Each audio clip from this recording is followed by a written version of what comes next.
سلام دوستان، ببخشید مخمسه یعنی چی؟ شما میدونی؟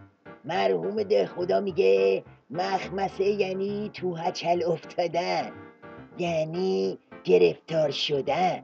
اما بنده موشکاف باید عرض کنم که بابا این خیلی کمه. مخمسه یعنی وضعیت رژیمی که بعد از کلی مذاکره و نرمش ذلیلانه تازه طرف حسابش بهش اینطوری میگه. وندی شرمن معاون وزیر خارجه آمریکا جمعه شب در نشست مرکز مطالعات راهبردی و بین الملل واشنگتن با غیر قبول دانستن وضع کنونی برنامه هسته‌ای ایران گفت آمریکا اگر با ایران به توافق نهایی هم برسد در خصوص مسائل حقوق بشر و حمایت این کشور از تروریسم ساکت نخواهد ماند و تحریم‌ها در این زمینه‌ها برداشته نخواهد شد. وی ادعا کرده اگر ایران و 5+1 به توافق نهایی نرسند همه مسئولیت‌ها متوجه ایران است. بله، مخمسه یعنی حال و روز الاغچی که این همه خودشو به در و دیوار کوبید تا زهر رو بریزه تو حلقوم ولایت، اما آخرش حرفش این شد. عضو ارشد گروه مذاکره کننده کشورمان با تأکید بر اینکه مذاکرات ایران با 5+1 در مسیر سخت و پرفراز و نشیبی پیش می رود گفت پایان مذاکرات در مهلت مقرر چشمانداز روشنی ندارد.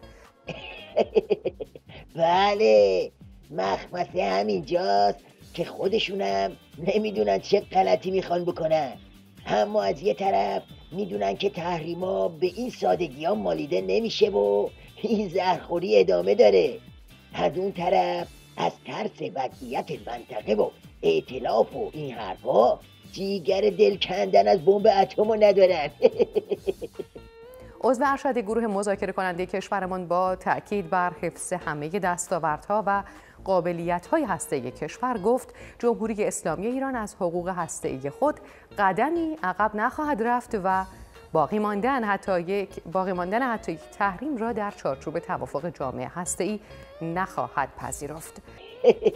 مخمسه میخوای؟ بیا فیسه رحمانی فضله‌ای رو نگاه کن که از ترس تظاهرات مردم کم مونده قبض روح بشه. جان موشکاف ببینید چه بالبالی میزنه این وزیر کشور شیخ پری. ما در مراحل اولیه به تعدادی از مظنونین نیروی انتظامی و وزارت اطلاعات رسیدن.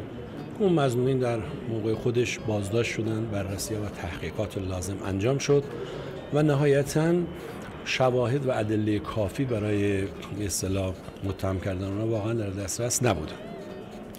الان هم ما به جد دنبال این مسئله هستیم. این مسئله را به ناروا و با واقعا روش‌های جنگ روانی رسانه‌های بیگانه بزرگ کردن، بزرگنمایی کردن. البته از نظر ما یک نفر هم دچار این آسیب بشن واقعا دردناک، جانکاست. به هر حال هر کدوم از مشکلات و مباحثی که در حوزه اجتماعی اتفاق میفته میشود اتهام‌های ناروا زد. همین چند روز اگر اخباری را که براشون به وسیله وایبر، واتساپ و بقیه مباحث یا ماهواره‌ها بهش پرداختن، همینا رو کلاشون رو قاضی بکنن، بشینن، نگاه کنن، ببینن هیچ کدوم از اینا واقعا اساس نداشته. ای بر پدرت چه آدم دروغگو. ببین به نیروی انتظامیت بگو خیلی جوش مظنونیت نزنه. شواهد کافی هم طلبتون. آدرس مجرم اصلی رو میخوای؟ راست شکمتو بگیر و برو بیت خراب شده علی گدا. اونجا که رسیدی ملت هم خودشونو میرسونن تا حساب همتونو با هم بزنن کف دستتون. ته خط مخمسه همینه.